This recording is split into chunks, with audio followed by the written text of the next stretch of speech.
Hello दोस्तों।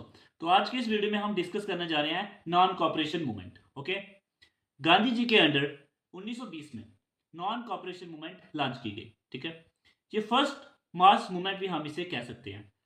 इस movement में पहली बार लोगों ने पार्टिसिपेशन किया है। ठीक है, लोगों ने भी इसमें हिस्सा लिया इस मूवमेंट में। ओके, उसके बाद अगर हम बात करें, कलकत्ता में एक सेशन होता है। इस सेशन में क्या हुआ, एक रिजोल्यूशन पास किया नॉन कॉपरेशन मूवमेंट को लॉन्च करने का। और ये कलकत्ता सेशन कब, 1920 में। ठीक है, और इस मूवमेंट में कहा गया जो टाइटल्स हैं, ठीक है, जो टाइटल हो गए, और अगर आप ब्रिटिश गवर्नमेंट के ऑफिसर में काम कर रहे हैं, ठीक है, वो आपको रिजाइन देना पड़ेगा। फॉरेन गुड्स आपको बॉयकॉट करने पड़ेंगे, और उसके साथ साथ कोई भी जो भी ब्रिटिश के यहाँ पे कोर्ट में कोई काम कर रहा है, ठीक है, तो ये सारी चीजें आपको क्या करनी पड़ेगी, इसको बॉयकॉट करना पड़ेगा, टाइटल्स छोड़ने पड़ेंगे। अगर आप कोई वहाँ पे ऑफिसर का काम कर रहे हो वो भी आपको छोड़ना पड़ेगा, ठीक है, रिजाइन देना पड़ेगा।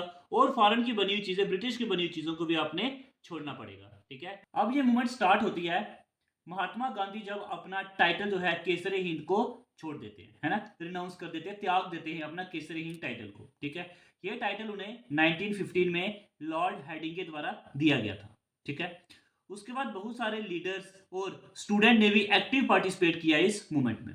ठीक है, और इस समय बहुत सारे स्कूल ओपन किए गए, जैसे काशी विद्यापीठ, बिहार विद्यापीठ, और जामिया मिलिया इस्लामिया जो स्कूल था। ठीक है, ये सब स्कूल की सेटअप भी हुई इस टाइम में। ओके, उसके बाद अगर हम बात करें, सी आर दास, मोतीलाल नेहरू, ठीक है, ये एडवोकेट थे और इन्होंने अपनी लीगल प्रैक्टिस भी छोड़ दी। ठीक है, उसके साथ साथ सुभाष चंद्र बोस जो सिविल सर्वेंट थे, ठीक है, और उन्होंने भी रिजाइन दे दिया सिविल सर्विसेज में।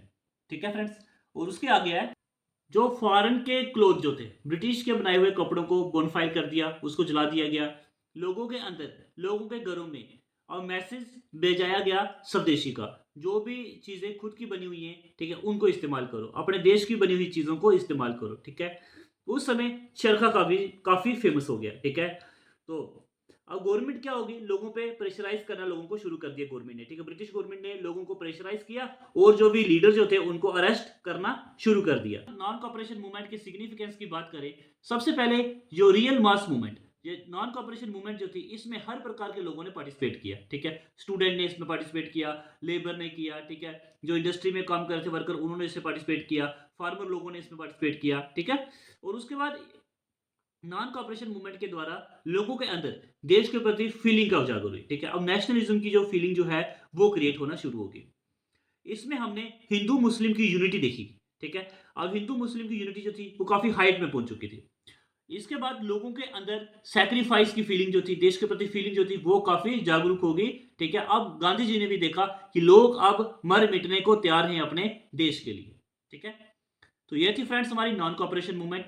उम्मीद करता हूँ ये लेक्चर, ये वीडियो आपको पसंद आया होगा। ठीक है, और इसके आगे नई जो भी टॉपिक है वो हम डिस्कस करेंगे। ठीक है, इस वीडियो में इतना ही, धन्यवाद।